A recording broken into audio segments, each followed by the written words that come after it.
The Joe Girardi Show. If you're out there and you have a question for the manager, we would love to hear from you. You can reach him at Joe Girardi Show on Twitter, or you can send him a message on the Yes Network Facebook page, or send him an email, askjoe@yesnetwork.com.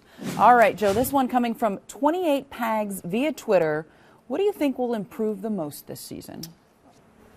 You know, that's hard to say. Hopefully our health. That would be the number one thing for me, is that we're able to stay healthy and we don't have to keep shuffling people in and out of here. Who do you think will improve the most? I know there's some new players. As a player, that's hard to say. I think there's a lot of guys, if they remain healthy the whole year, will have better years than they had last year. A lot of people have been asking this, and I think this was an early spring training question for you. What is the clubhouse atmosphere like without the presence of Derek Jeter? You know, it's every time you add new people, it changes. It changes the dynamic of a clubhouse. Sometimes it gets louder, sometimes it's not as loud.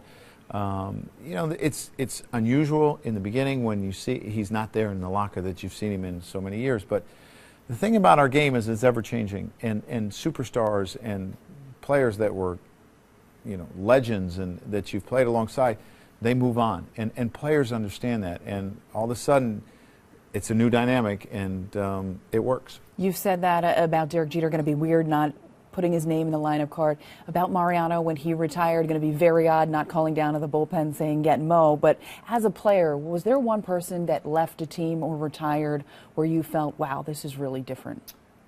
Well, it probably Mo, because I would get on the phone and say get Mariano up, and then all of a sudden that changes. You know, with Derek or Jorge or Andy that you saw for so many years, you just wrote their name in the lineup, and you know, and I passed it along to Rob Thompson, and he put it out.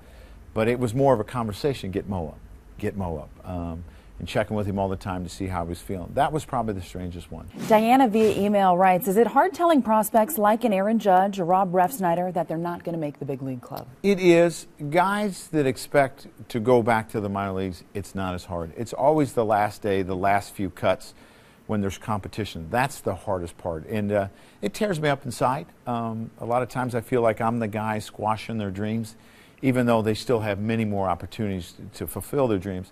You just feel kind of bad. And, you know, I was sent down, and I remember what it feels like, and it's no fun. Rob Refsnyder said a pretty cool thing. People were asking, would he be disappointed if things didn't go his way?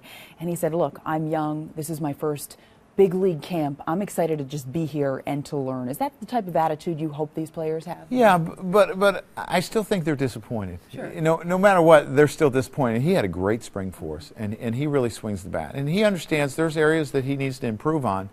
But I think there's, you know, as long as you're in the camp, I still think there's always that glimmer of hope that, you know, maybe something will happen. And then we had the injury, and I think he was asked a lot of questions. But he understood why he was there. He understood what we were doing. He worked extremely hard. He had early work almost every day with Joe Espada. So he's going to be a player. And I know we've talked about this before, but Aaron Judge, what a specimen.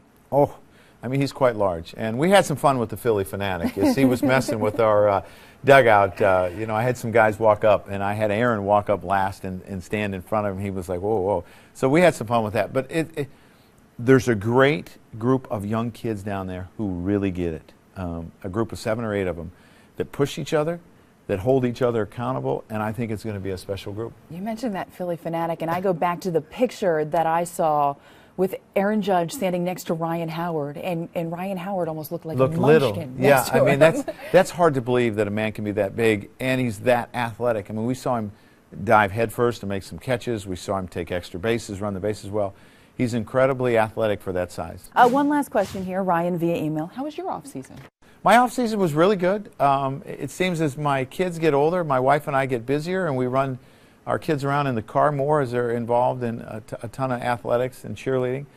But it was really good, and it's great family time, and that's really important to me. I caught up with Cece, and he had his Simpson slippers on and said he loves driving the minivan. Nothing he loves more than carting the kids around. I mean, that's what I am. I cart the kids around, and in between the time that they're at school, I get my work done, and then I start carting again.